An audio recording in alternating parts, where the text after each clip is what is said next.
What's up, guys? Welcome back to the channel. We have just received probably one of the most important packages that we're going to be receiving for my Dodge Dart ever. Now, let's crack this open and see what's inside the box here.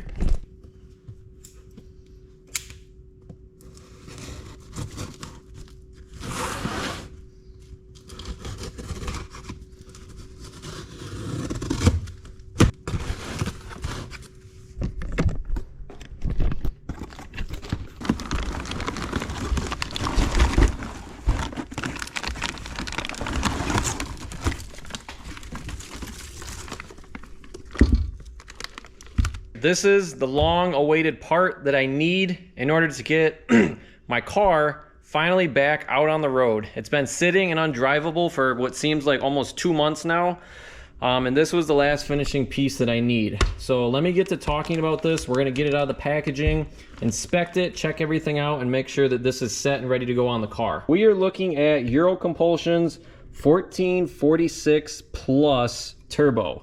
Just kind of going over it, quick glance, it looks super clean. It was packaged pretty nicely, so no dirt, dust, or debris could really get in here. I'm just looking it over. It looks pretty dang nice in here, I will say. Spins really freely, that's good. Let me turn the light on here a little bit. Spins nice and freely, as expected, brand new. There is a little bit of just like kind of minor nicks into this. They do reuse people's cores, so that's kind of what we're seeing. This isn't going to be absolutely perfect. See a couple dings here. It just depends on the quality of the cores. I'm sure that they're not going to send anybody any one of these that are crap, but normal wear and tear is going to be pretty normal with these. So there's kind of the cold side section here, and then if we work our way on over to the hot side over here. Oh, also they do send you a stock actuator here. We're not going to use that, but it does come with it. All of these studs here, looks like 2 of them got Cerakoted. It looks like this whole entire hot side is Cerakoted, which is actually pretty nice. Hopefully it'll protect from the heat. And we can see the porting inside of here looks absolutely beautiful. The port job does look really good inside of here. That's pretty cool. It also looks like this part's also Cerakoted too, the actual part where all your oil feeds and stuff like that go into. Hopefully, it looks like they almost did paint inside here. I hope that's not an issue. Some of those threads might be a little bit boogered up, but I guess we'll see on that. But no issues here. We're gonna do like a side-by-side comparison here of all of our different options. Put next to each other. So this is the Euro Compulsion's 1446 Plus. You can also see the logo. This is the Torque 1752 Big Turbo, and this is going to be the stock one. Now, I mean, I guess height-wise, they're all pretty darn similar. Seems like they're all pretty much the same. If we look at the actual turbine cartridge wheel, stock, 1752 and Euro Compulsions. I gotta say, comparing Torque's 1752 to the 1446, I know Euro Compulsion claims that this is bigger than the 1752s.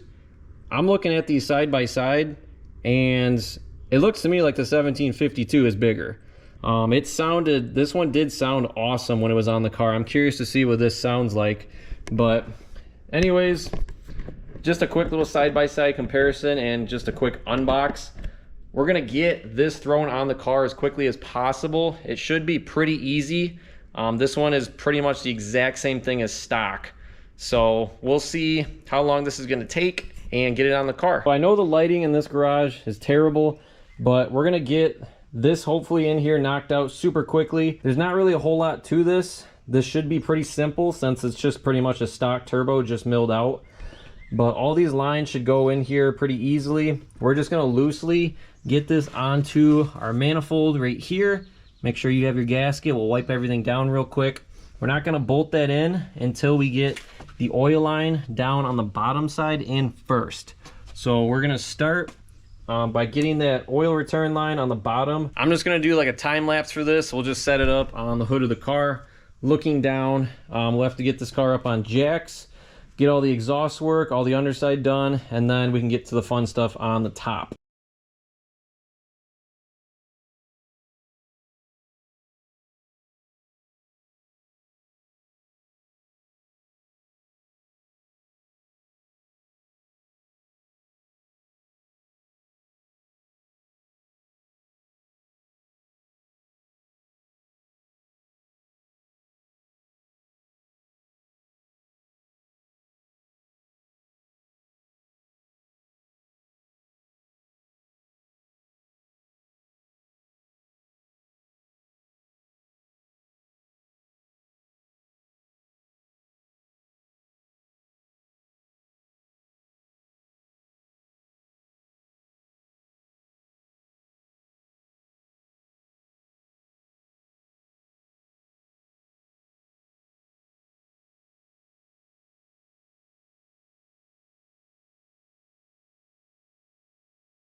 My GoPro did die on that time-lapse footage that I was just doing in here.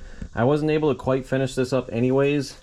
Basically, we have our 1446 Plus is mounted. We have our exhaust downpipe piece here mocked up. We just have a couple finishing touches to do. We'll throw our air intake on, get all of our lines routed, hook up our O2 sensors, and I do need to hook up my battery here so we can get this tune on. I did request a new tune from Compulsion for this. Obviously, this is a different turbo, so that's going to require a little bit of a different tune. And with this being their product, they're going to be a lot more familiar with this setup. So they should be able to give me a pretty decent tune right off the bat. Now, this tune also, kind of like my previous custom ones, took longer than it needed to get. Somehow I got the turbo before the tune, and they knew for about 3 weeks that I bought this product and that I wanted to have the tune for it so I could be proactive, but I still had to wait for it. Nonetheless, we're gonna finish this up here. We'll get the battery hooked up. Hopefully it has enough juice in it because it has been sitting for a while for us to get the tune uploaded, and we're just gonna button this up. So let's get started.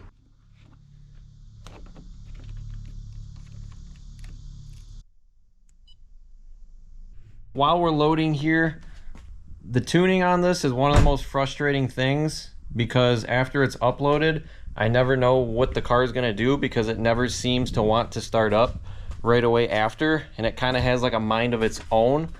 Once it eventually does start up, pretty much whenever, it could be the next day, a couple hours, half hour, there's no telling when. I haven't had any issues after that, but it's just probably the most frustrating thing, which is kind of weird why it's doing that. And even I tried to talk to Compulsion and they didn't really have an answer for it either. I'm still able to get the tunes on here, so that's not the issue. Throw on our intake here, we'll do that, get that out of the way here.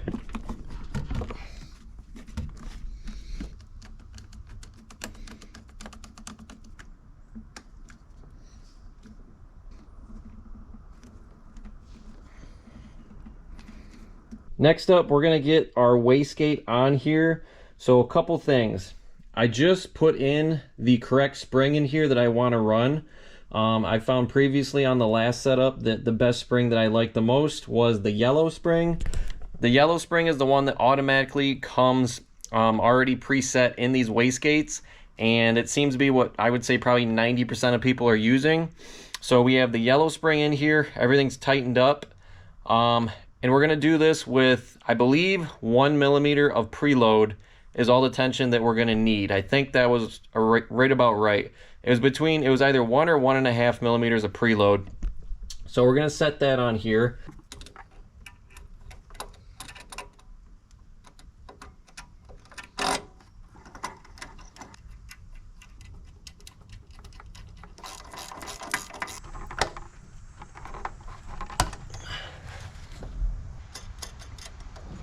We're just going to hook up our wastegate line right here.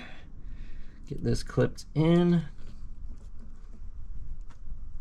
So we have our wastegate on here. Preload is set. We set it to about 1.5 millimeters of preload.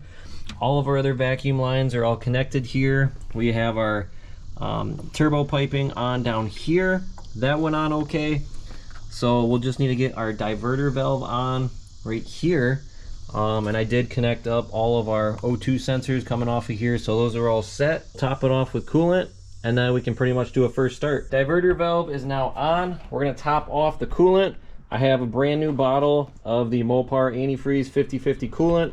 This is the expensive ass coolant. You can't just go to the store and just buy your average generic Pre-Stone or VP coolant. It's not going to be good for this motor, so you just don't want to do that.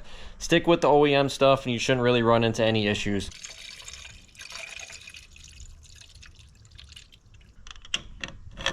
And it's about game time here. And last thing before I forget, we'll throw our diaper back on here. Get this on here along with the other little bracket that goes on top. Technically we don't need it right now. You know, we could leave it off just to kind of take a closer look, make sure everything's sealed up and not leaking, but we'll just leave it on for right now since I'm pretty confident that everything's going to work properly here.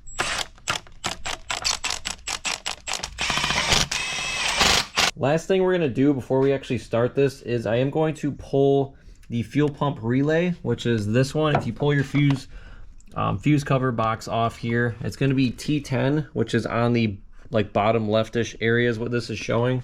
So if we go in here though, if you just take a look at your fuse box, it's going to be the relay right here on the bottom left, not the leftmost, but this one.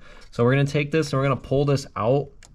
And the reason why is because I don't want this car to start up when we first initially start it. I want to have a little bit of oil coming into that turbo and circulating. So we're just going to crank it over for like 20 seconds or so, just so that way we get a little bit of oil in the system and it's not starting up on a dry, basically a dry start. Here's that fuse right here. I just used a set of pliers. It's kind of a pain to actually get out. It takes quite a bit of force, but if you use a set of needle nose, you should be able to get it out. So let's hop in here and try to turn it over. First attempt at trying to start this. Throw the key in, and if it does crank, we're just gonna kind of hold that key in the start to let it turn over for a couple seconds. So clutch in, ignition on, let's do it. And we got nothing. Let's try to put the accelerator down when we do this, because that's worked before. There we go.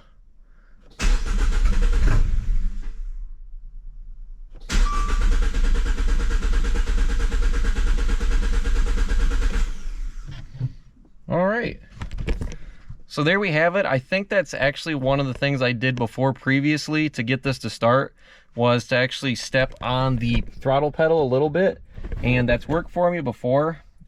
Normally you don't do that when you start your car, so it's kind of odd. We turned it over a little bit right there. We're gonna go plug that fuse back in up there, and we can finally start this up for the very first time in probably 2 months.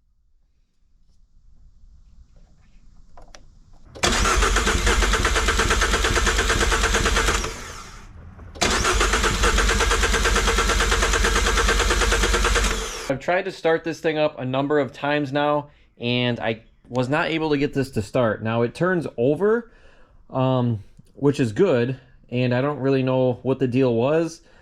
I did a little bit of looking into it, and I'm trying to, cross things off the list. Do we have fuel? Do we have spark? Do we have air? I'm positive we have air. I'm pretty sure we have spark, and then that kind of leads me to fuel. Do we have fueling on this? So as we know, we pulled that relay, the fuel relay. That's the one I just showed you. We pulled this one out of here, and I didn't have it on camera, but when I went to pry this up, I used a little screwdriver underneath, and I did see a little spark, and that was when I pulled this out. Now we turned the car over and then just cranked it so we had oil up to that, but then when I put this back in to start the car up, it did not want to start. So I tried kind of diagnosing and seeing what was going on from here. Ultimately, something's going on with the fueling system, and if you turn the ignition on in your car to 2 clicks, you should hear the fuel pump activate and turn on. You should hear like a humming noise, basically. That's what it sounds like. It's not doing that. So I came back up here to the fuse box, and there's also a fuse for your fuel pump, and it's going to be this one right here.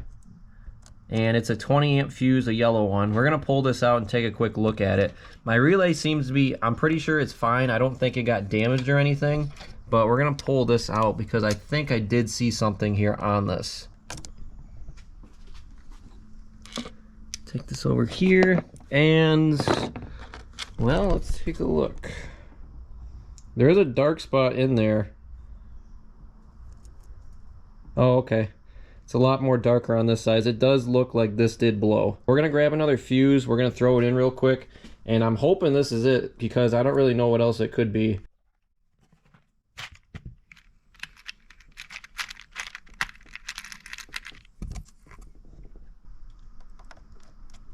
I'm willing to bet that that is all that it was.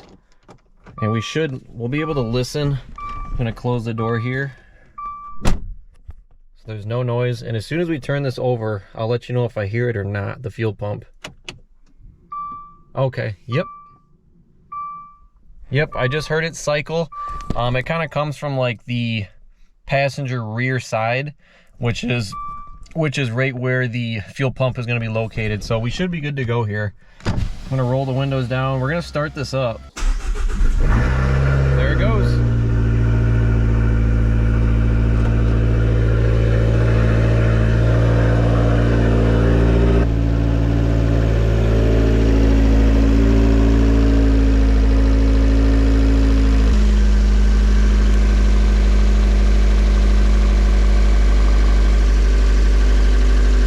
We just pulled it out of the garage here. We let it idle for probably like 2 minutes or so. We're gonna check our oil out here really quick, make sure our fluids are all good. Oil looks good to me. Our coolant over here is still full. We're gonna keep an eye on this, but this should be fine for now. And I'm not seeing any leaks. We're gonna let it idle some more, burn off all the grease from our fingers from touching all the parts in here, and then once this gets up to temp, we can finally take it for a spin. And it looks like I am seeing actually some drippage right down there by the downpipe underneath that. And I took a look at all of our lines and connections here. I'm pretty sure it's going to be our rear coolant line that is leaking a little bit, which is kind of the hardest one to get to. It's not too bad, but we just need to take off these top cover pieces. I'm not going to do that right now, but I will have to do that at some point. But I just kind of want to see what this is going to do right now. So we'll just run it. If it's not leaking too bad, we'll just keep it as is. We're not going to lose a ton of coolant, so we should be okay. That's going to be a wrap for this video.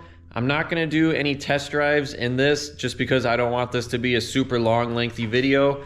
I just wanted to show you guys the new install. We have the new turbo, the 1446 Plus on the car installed. Everything went pretty decently and well, so definitely happy with that. And I'm gonna be looking forward to getting these videos out to you guys and giving you a first review of my thoughts on it. And we'll kind of see where that video goes from there. So stay tuned, and thanks for tuning in. Like, comment, and subscribe.